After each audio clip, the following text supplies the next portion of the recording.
एक 1 BHK, एक 2 BHK। एक में मैं रहूंगी और एक में जिम करूंगी। ओके जाना?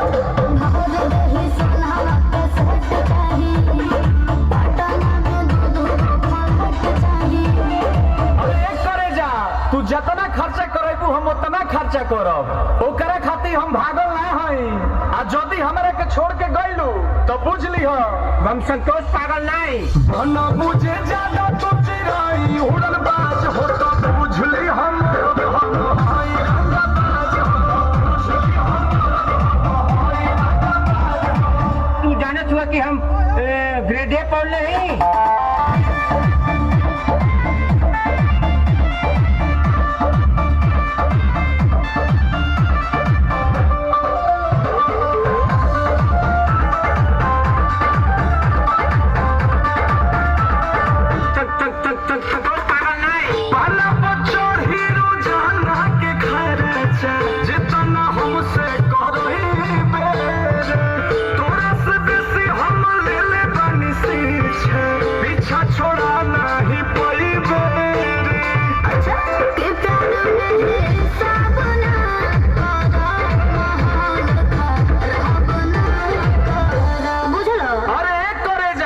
जितना तुहरा से रात में बात कइले बनी न उतना केहू औरी खाती जागल ना है। लेकिन जदी तू हमार दिल तुरलू तो बुझ लीह हम संतोष पागल नहीं।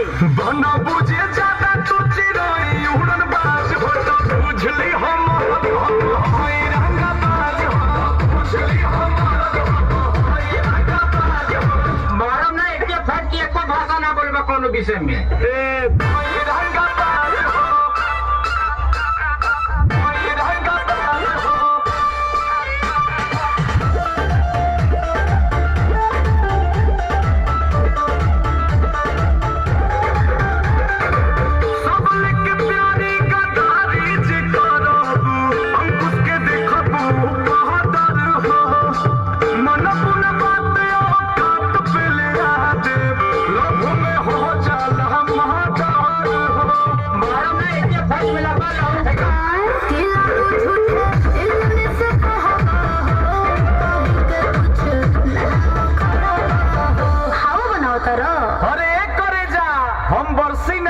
खाली गर्जे वाला बादल ना होई। आ जदी हमरा के छोड़ के गइलू तो बुझ लीह हम संतोष पागल नहीं। बना बुझे ज्यादा तू चिराई बाज तो बुझ ली हम रंगबाज हो। बुझ ली हम ग्रेड ए पढ़ले नहीं।